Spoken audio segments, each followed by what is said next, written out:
बिस्मिल्लाहिर्रहमानिर्रहीम। अस्सलाम वालेकुम। आज हम आपके साथ बिल्कुल परफ़ेक्ट और ऑथेंटिक चपली कबाब बनाने की मज़ेदार और बेहतरीन रेसिपी शेयर कर रहे हैं। बहुत आसान रेसिपी है और परफ़ेक्ट रेशो के साथ ये रेसिपी हम आपको बनाना सिखाएंगे। बहुत ज़बरदस्त आपके ये चपली कबाब बनकर तैयार होंगे जब आप इस रेसिपी को ट्राई करेंगे। चैनल पर नए हैं तो ये रेसिपी देखने से पहले हमारे चैनल को ज़रूर सब्सक्राइब कर दें। यहाँ मैंने एक बोल में मशीन का निकला हुआ कीमा शामिल किया है जो कि 500 ग्राम या आधा किलो है। बिल्कुल बारीक है और मैंने इसको 2 से 3 दफ़ा मशीन से निकलवाया है। साथ ही यहाँ मैंने 1 कप प्याज लिया है और उसको भी बिल्कुल फ़ाइन चॉप कर दिया था। उसका पानी जो है वो मैंने निकाल दिया था प्याज का। बहुत ज़्यादा नहीं निचोड़ा है मैंने प्याज को, बस जितना मैक्सिमम हाथों से नॉर्मली पानी निकल सकता था मैंने उतना पानी प्याज का निकाल दिया है। हमें प्याज डालने के बाद कीमे और प्याज को इतना मिक्स करना है कि बिल्कुल दोनों चीज़ें यकजान हो जाएं। जिस तरह आटा गूंथते हैं उस तरह से हमें इन दोनों चीज़ों की मिक्सिंग करनी है, सिर्फ प्याज और कीमे की। 2 से 3 मिनट अच्छे से इस कीमे को हमने जो है वो मिक्स कर लिया है और फिर हमने इसमें बाकी के मसाले शामिल किए हैं, जिसमें 1 खाने का चम्मच हरी मिर्च है और ये भी चॉप की हुई हरी मिर्च है। आप अपने टेस्ट के मुताबिक इसमें हरी मिर्च शामिल कर सकते हैं। मैंने 1 खाने का चम्मच भर के इसमें हरी मिर्च का शामिल किया है। 1 खाने का चम्मच ही मैंने इसमें लहसुन अदरक का पेस्ट शामिल किया है और ये मेरे पास कुटा हुआ सूखा धनिया है। इसको मैंने रोस्ट नहीं किया है, बग़ैर भुना हुआ ये सूखा धनिया है। इसको भी मैंने 3 खाने के चम्मच लिया था और उसको मैंने दरदरा जो है वो ग्राइंड कर लिया। मतलब इसको पिसा हुआ नहीं होना चाहिए, बल्कि हल्का हल्का इसमें जो दाना है धनिए का वो मौजूद रहना चाहिए। साथ ही कुटी हुई लाल मिर्च इसमें शामिल की है। ये भी मैंने तकरीबन 1 चाय का चम्मच भर के शामिल की है। ये आप अपने टेस्ट के मुताबिक एडजस्ट कर सकते हैं। ये पिसा हुआ गरम मसाला है, इसको भी मैंने 1 चाय का चम्मच भर के इस्तेमाल किया है। साथ ही साथ इसमें मैंने अजवाइन शामिल की है और ये हाफ़ टी स्पून अजवाइन है। ये इसको हाज़मे में जो है वो मदद देती है। अजवाइन का इस्तेमाल इसमें इसलिए किया गया है। हस्बे ज़ायक़ा इसमें मैंने नमक शामिल किया है। आप अपने टेस्ट के मुताबिक नमक और मिर्च को एडजस्ट कर सकते हैं। अब यहाँ मैंने 3 खाने के चम्मच मकई का आटा लिया है और वो इसमें शामिल कर दिया है। अगर आपके पास मकई का आटा मौजूद नहीं है तो आप इसकी जगह 3 खाने के चम्मच बेसन या 3 खाने के चम्मच गेहूं या गंदम का जो आटा होता है वो इस्तेमाल करेंगे। लेकिन एक बात ध्यान में रहे कि हमें बेसन और गंदम का आटा भून कर शामिल करना है, उसको बग़ैर भुने इसमें शामिल नहीं करना, वरना हमारा चपली कबाब का जो टेस्ट है वो ख़राब हो जाएगा। ये तमाम अज्जा डालने के बाद कम से कम 2 से 3 मिनट मैंने अच्छे से इन तमाम चीज़ों को कीमे में अच्छे से मिक्स कर दिया है। हमें बिल्कुल स्मूथ और क्रैक फ्री कीमा तैयार करना है। इसको इस स्टेज पर अच्छे से मिक्स कर लेंगे। ये तमाम अज्जा मिक्स करने के बाद यहाँ मैंने आधा कप टमाटर लिए थे और उनको भी मैंने चॉप करके इसमें शामिल कर दिया है। मैंने टमाटर के बीज निकाल दिए थे और छिलका उतारे बगैर ही फ़ाइन चॉप करके ये टमाटर इसमें शामिल कर दिए हैं। इन टमाटरों को भी हम अच्छे से इसमें मिक्स कर देंगे और फिर हमारा ये कीमा कबाब बनाने के लिए बिल्कुल तैयार हो जाएगा। आप चाहें तो इस स्टेज पर 10 से 15 मिनट के लिए फ्रिज में इस कीमे को रख सकते हैं ताकि तमाम मसाले इसमें अच्छे से जो है वो उनका फ्लेवर इन्फ्यूज़ हो जाए। अब यहाँ मैंने कबाब बनाने के लिए एक प्लास्टिक की शीट ली है। आप कोई भी शॉपर इस्तेमाल कर सकते हैं, बटर पेपर इस्तेमाल कर सकते हैं। यहाँ मेरे पास एक प्लास्टिक की शीट थी जिसको मैंने हल्का सा ऑयल डालकर ग्रीस कर लिया है और हाथ पर भी हल्का सा ऑयल को मैंने ग्रीस कर लिया है ताकि जो कीमा है वो हमारे हाथ पर चिपके ना। अच्छा सा ऑयल ग्रीस करने के बाद मैंने यहाँ पे हस्बे ज़रूरत कीमा लिया है। यहाँ पे मैं एक बड़ा कबाब आपको बनाकर दिखा रही हूँ, जिसके लिए मैंने अच्छे खासे बड़े साइज़ का जो है वो कीमा उठाया है और उसका एक बॉल सा बनाकर हमें इसको इस तरह से स्प्रेड कर देना है इस प्लास्टिक की शीट पर। वैसे तो ये कबाब एक्सपर्ट्स हाथ से तैयार करते हैं, लेकिन घर पे ये कबाब अगर आप बड़े साइज़ से बनाएंगे तो फिर ये जो है वो अक्सर टूट जाता है उठाते हुए या बनाते हुए। तो ये प्लास्टिक की शीट वाला फार्मूला ऐसा है कि ये कबाब आपका ख़राब नहीं होगा और बहुत आसानी के साथ ये इस शीट पर से उतार के आप इसको अपने फ्राइंग पैन में शिफ्ट कर सकते हैं। आप देख सकते हैं मैंने इसको फैलाकर कितना बड़ा कर दिया है। मैंने बहुत ज़्यादा मोटा कबाब नहीं बनाया है, बस एक नॉर्मल सी जो है वो इसकी थिकनेस है। आप देख सकते हैं कि ये पतला सा कबाब है। शैलो फ्राई करने के लिए मैंने ये कबाब गरम तेल में जो है वो शामिल कर दिया है और मीडियम हीट रखते हुए हमें इस कबाब को दोनों साइडों से सेक लेना है। आप देख सकते हैं कि कितना परफेक्ट बिल्कुल ये कबाब बनकर तैयार हुआ है। ये कबाब टूटेगा नहीं और इंतहाई मज़ेदार और लजीज़ होगा। बाकी के कबाब मैंने छोटे साइज़ के फ्राई किए हैं। उसके लिए भी मैंने एक बटर पेपर लिया है। आप कोई भी शीट इस्तेमाल कर सकते हैं। यहाँ मैं बटर पेपर के ऊपर जो है वो ऑयल इसी तरह से ग्रीस करूँगी और फिर छोटे साइज़ के कीमे के बॉल्स बनाकर उनको इस शीट के ऊपर स्प्रेड कर दूँगी। तो ये आपकी चॉइस है, आप बड़े या छोटे किस साइज़ के कबाब बनाना चाहते हैं, उसी हिसाब से आप इसका साइज़ रखते हुए कबाब बनाकर शैलो फ्राई कर लें मीडियम हीट पर। तो आपके ये बेहतरीन और परफेक्ट चपटी कबाब बनकर तैयार हो जाएंगे। मैंने ये कबाब बनाने के लिए बहुत ज़्यादा मसालों का इस्तेमाल नहीं किया है, बिल्कुल एक बेसिक सी रेसिपी है। परफेक्ट कबाब बनकर आपके ये तैयार होंगे। आपकी इसकी जो थिकनेस होती है वो अमूमन इतनी ही होती है। ये कबाब बहुत ज़्यादा मोटे नहीं होते हैं, लेकिन आपकी चॉइस है। अगर आप इनको थोड़ा सा थिक रखना चाहते हैं तो फिर इनको आप थोड़ा सा थिक रख सकते हैं, लेकिन ये बिल्कुल परफेक्ट इसकी थिकनेस है इस कबाब की, आप देख सकते हैं। इसी तरीके से ये सारे कबाब बनाकर तैयार कर लेंगे और ये कबाब बिल्कुल रेडी हैं सर्व करने के लिए। आप इसको नान के साथ, हरी चटनी के साथ, रायते के साथ सर्व करें। आपको आज की ये रेसिपी अच्छी लगी हो तो हमारे चैनल को ज़रूर सब्सक्राइब कर दें, फेसबुक पर हमको फॉलो कर लें और इस रेसिपी को अपने फ्रेंड्स और फैमिली के साथ ज़रूर शेयर करें। आप इस रेसिपी को ट्राई कीजिएगा और हमें अपने फ़ीडबैक से आगाह कीजिएगा। अल्लाह ताला हमारे और आपके रिज़्क़ में बहुत ज़्यादा बरकतें, रहमतें अता फ़रमाए। एक नई रेसिपी के साथ हाज़िर होंगे, तब तक के लिए अल्लाह हाफ़िज़।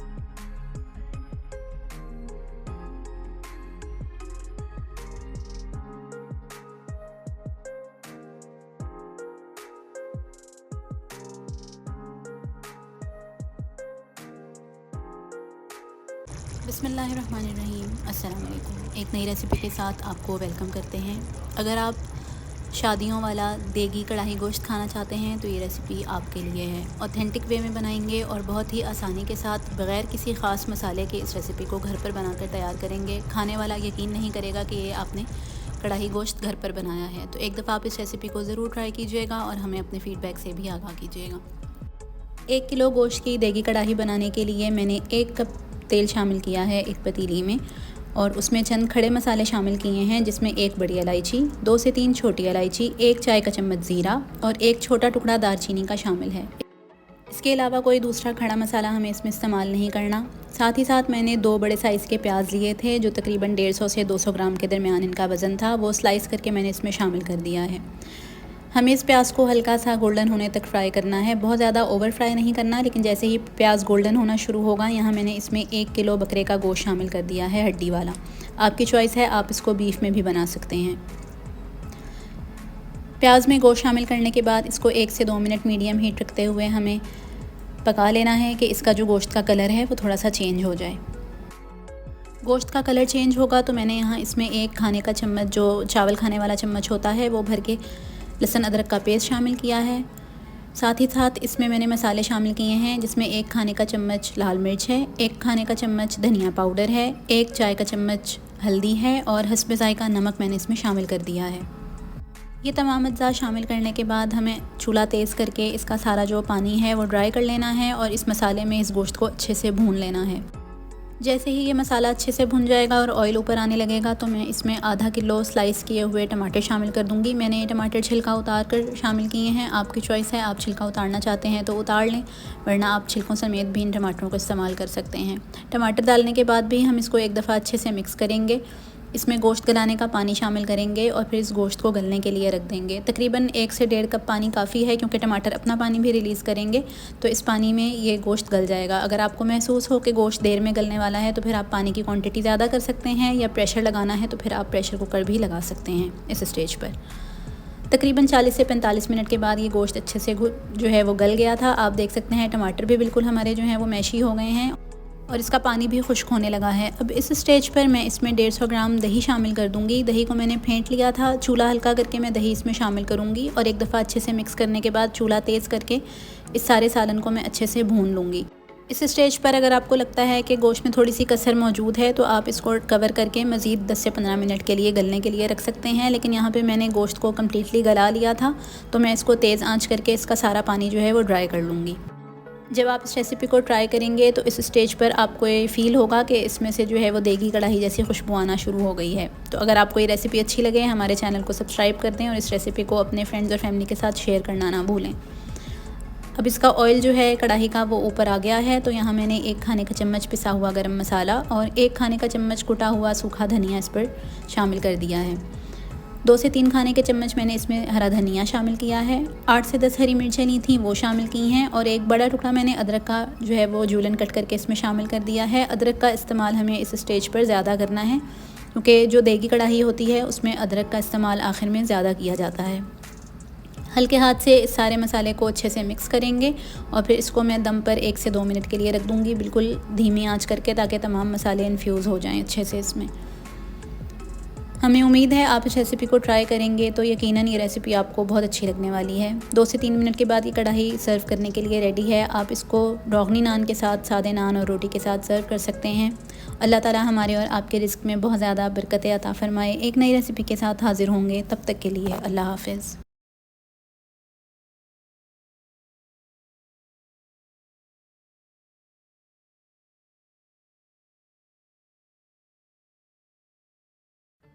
बिस्मिल्लाहिर्रहमानिर्रहीम। अस्सलाम वालेकुम। अगर आप बहुत ही ज़बरदस्त, मज़ेदार और ऐसी बिरयानी खाना चाहते हैं कि जिसके चावल के दाने दाने में आपको फ़्लेवर मिले, तो आप इस रेसिपी को एक दफ़ा ट्राई ज़रूर कीजिएगा। बहुत ही मज़े की बिरयानी बनकर तैयार होगी। देग की बिरयानी से भी बेहतर टेस्ट होगा इसका।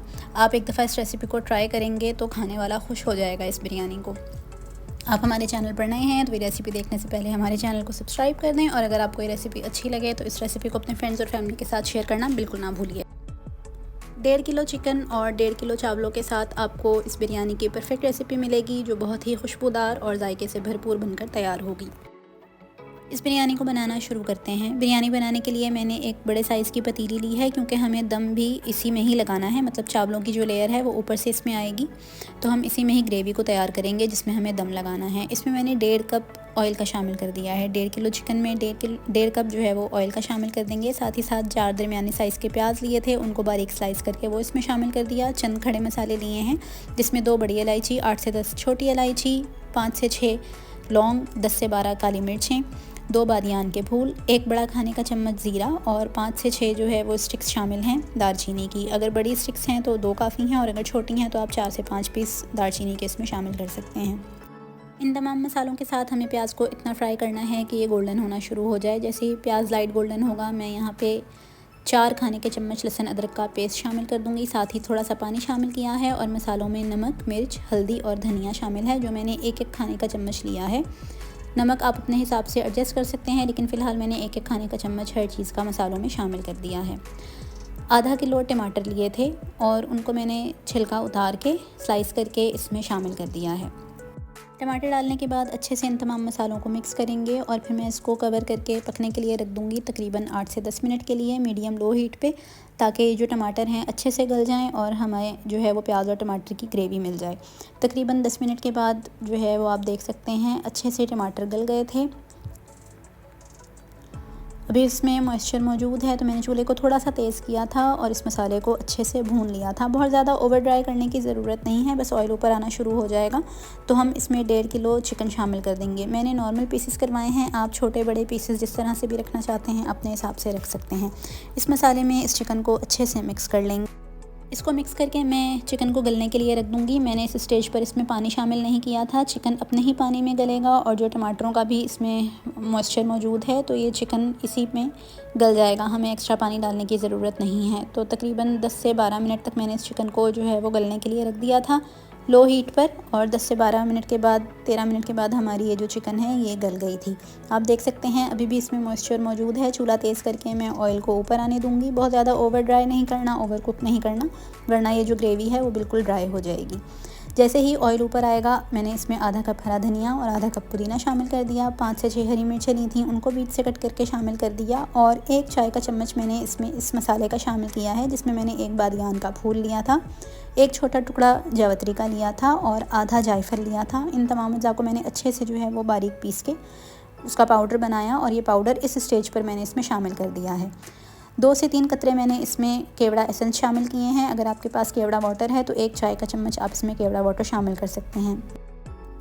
बिरयानी की ग्रेवी बनकर बिल्कुल तैयार है। अब हमें इसी ग्रेवी के ऊपर चावलों की तह लगानी है, क्योंकि अमूमन देग में जो चावल बनाए जाते हैं उनको अलग से लेयर नहीं किया जाता चावलों के साथ, बल्कि जिसमें ग्रेवी बनाई जाती है उसी ग्रेवी के ऊपर ही चावलों को तह लगा दी जाती है चावलों की। तो मैंने भी यहाँ पे इसी ग्रेवी के ऊपर चावलों की तह लगा दी है। ये 1.5 किलो बॉयल बासमती राइस हैं, जो 80% तक गले हुए हैं, यानी 80% तक ये कुक हैं और 20% इसमें कसर मौजूद है।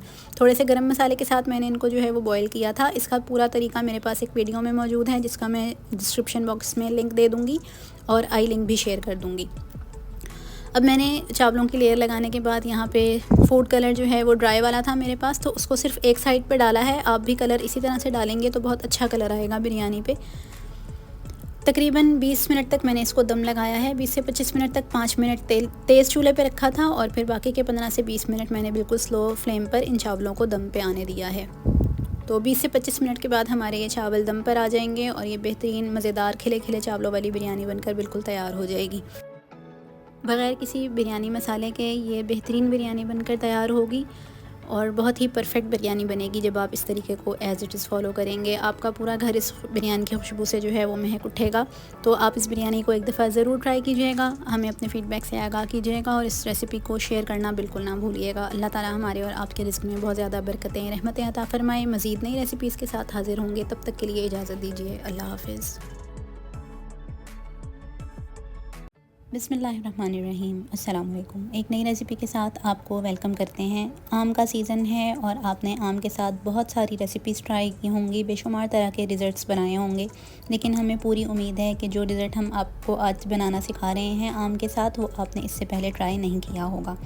ये एक इजिप्शियन डिज़र्ट है और इसको बेशुमार तरीक़ों से बनाया जाता है और इसे कोशारी या किशरी कहा जाता है और इसे लेयरिंग करके बनाया जाता है। अमूमन लोटस स्प्रेड के साथ या पिस्ताशियो क्रीम के साथ भी इसको सर्व किया जाता है, लेकिन मैंगो में इसका टेस्ट बेइंतहा मज़ेदार लगता है। इस मुनफरिद और आसान रेसिपी को बनाना शुरू करते हैं।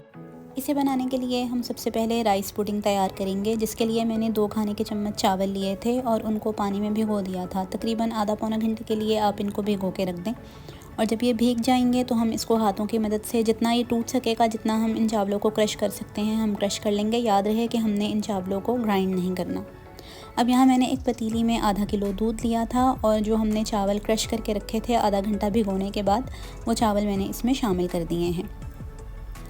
हमें लो फ्लेम रखते हुए इस दूध और चावल को इतना पकाना है कि चावल बहुत अच्छे तरीके से गल जाएं और जो दूध है वो ड्राई हो जाए। एक बॉईल आने देंगे और फिर मैं चूल्हा हल्का करके इसको 30 मिनट से 45 मिनट तक जो है वो पकने के लिए रख दूँगी, ताकि चावल जो है वो सारा दूध एब्जॉर्ब कर लें और ये ड्राई हो जाए मिक्सचर हमारे पास। चैनल पर नए हैं तो हमारे चैनल को सब्सक्राइब कर दें और इस रेसिपी को शेयर करना ना भूलें। तकरीबन 45 मिनट लो फ्लेम पर पकने के बाद आप देख सकते हैं कि चावल बहुत अच्छे से पक गए हैं और दूध भी जो है वो थिक हो गया है। अब यहाँ मैंने इसमें 2 से 3 खाने के चम्मच चीनी के शामिल किए हैं। ये आप अपने टेस्ट के अकॉर्डिंग भी इसमें शामिल कर सकते हैं। मैंने बस 2 खाने के चम्मच भर के चीनी इसमें शामिल कर दी थी। इसे 2 से 3 मिनट मज़ीद पकाएंगे और फिर आप इसकी थिकनेस देख सकते हैं। इस स्टेज पर इसका चूल्हा बंद करके ये मिक्सचर ठंडा होने के लिए रख देंगे। अब एक पैन लिया था और उसमें 3/4 कप बारीक सवैयाँ क्रश करके शामिल कर दी हैं। ये वही सवैयाँ हैं जो हम अमूमन शीर वगैरह में बनाने के लिए इस्तेमाल करते हैं और हाथों से ही मैंने उनको बारीक क्रश कर लिया था। आप देख सकते हैं कि ये सवैयाँ किस किस्म की क्रश की हुई हैं।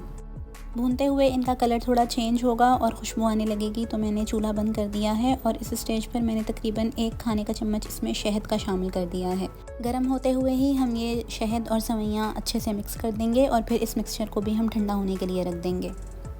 अब यहाँ हस्बे ज़रूरत आम लिए हैं और उनको मैंने छील लिया था। वैसे तो आप इन आमों को किसी भी शक्ल में जो है वो कटिंग कर सकते हैं, लेकिन मैंने यहाँ पे इस डिश को खूबसूरती देने के लिए इसके फ्लावर्स कट किए हैं, जिसके लिए मैंने आम के इस तरह से पीसेस किए और इसको बहुत बारीक लेयर्स में हमें काट लेना है फ्लावर्स बनाने के लिए। तो इस तरीके को फॉलो करते हुए आप इसके फ्लावर्स बना सकते हैं और अगर आपको ये मुश्किल लगता है तो फिर आप इसको क्यूब्स में कट करके भी आम का इस्तेमाल कर सकते हैं। हस्बे ज़रूरत आम ले लें। मैंने तकरीबन 2 आम लिए थे जिनके फ्लावर्स बनाकर तैयार कर लिए थे और जो साइड्स वगैरह बची थी वो भी मैंने एक प्लेट में अलग से रख लिए थे, वो भी हम इसमें इस्तेमाल कर लेंगे। बहुत अच्छी और यूनिक रेसिपी है। आपने आज से पहले अगर ये रेसिपी ट्राई की है तो हमें कमेंट सेक्शन में ज़रूर बताइएगा। अब आप देख सकते हैं कि किस तरीके से मैंने लेयर्स को हल्का हल्का सा खोल लिया है और फिर इसको फोल्ड करते हुए मैं इसके जो फूल हैं वो बनाती जाऊंगी। अच्छे से फ्लावर्स बना लेंगे और फिर ये हम साइड पे रखते जाएंगे। एक बड़ा फ्लावर बनाकर मैंने तैयार किया था और बाकी हस्बे ज़रूरत छोटे फ्लावर्स बना लिए थे खूबसूरती के लिए। आम कट करके ये आम भी हम साइड पे रख देंगे। ध्यान रहे कि तमाम स्टेप्स करने के बाद हमें इस आम को जो है वो कटिंग करना है, क्योंकि ये थोड़ा जल्दी ब्लैक होना शुरू हो जाता है। तो कोशिश करें कि जब इसकी लेयर करनी हो आप इसको उसी वक्त कट करके और इस डेज़र्ट पे इसकी लेयर कर दें।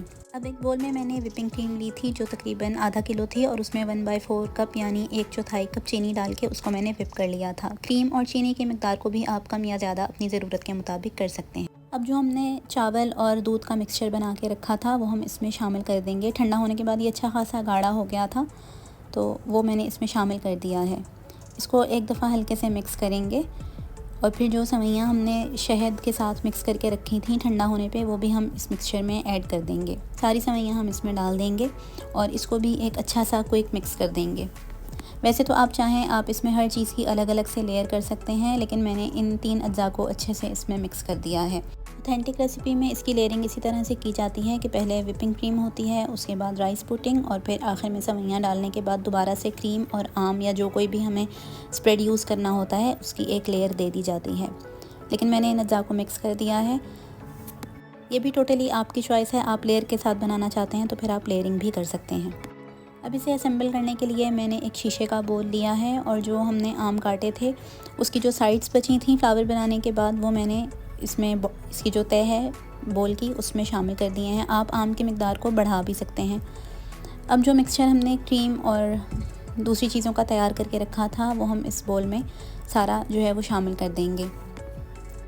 सारा मिक्सचर इस बोल में डालने के बाद इवनली इसको स्प्रेड कर देंगे और फिर लास्ट में आप इसके ऊपर मैंगो की जो है वो एक लेयर दे सकते हैं। आपकी चॉइस है, आप इसमें आम ज़्यादा इस्तेमाल करना चाहते हैं तो आप इसमें ज़्यादा आम भी इस्तेमाल कर सकते हैं। लेकिन मैंने इसको डेकोर करने के लिए फ़्लावर्स बना के रखे थे, तो मैं वो फ्लावर्स और व्हिपिंग क्रीम के साथ इस डिज़र्ट को जो है वो डेकोर कर दूँगी। बहुत ही मुनफरिद और मज़ेदार ये खाने में लगता है। आप अपने मेहमानों को ये डिज़र्ट सर्व करेंगे तो यकीनन वो हैरान होकर आपसे इसकी रेसिपी ज़रूर पूछेंगे। आपने ये रेसिपी एक दफ़ा ज़रूर ट्राई करनी है और हमें अपना फ़ीडबैक देना है कमेंट सेक्शन में। अब मैंने जो मैंगो फ्लावर्स तैयार करके रखे थे वो मैं इसके ऊपर जो है वो डेकोर के लिए रखती जाऊँगी। आप चाहें तो इसको पूरे का पूरा मैंगो की लेयर के साथ भी कवर कर सकते हैं। टोटली आपकी चॉइस है कितनी मिकदार मैंगो की आप इसके ऊपर डालना चाहते हैं। जितना ज़्यादा मैंगो होगा ये डिज़र्ट उतना ही मज़े का लगता है। अच्छे से डेकोर करने के बाद मैं इसको 3 से 4 घंटे के लिए जो है वो चिल होने के लिए रख दूँगी। बहुत ठंडा यख़ करके इसको सर्व करें, यकीनन खाने वाले को मज़ा आ जाएगा जब आप इस रेसिपी को सर्व करेंगे। अल्लाह ताला हमारे और आपके रिज़्क़ में बहुत ज़्यादा बरकतें अता फ़रमाए। इस रेसिपी को ट्राई करें, हमें अपने फ़ीडबैक से आगाह करें। एक नई रेसिपी के साथ हाज़िर होंगे, तब तक के लिए अल्लाह हाफ़िज़।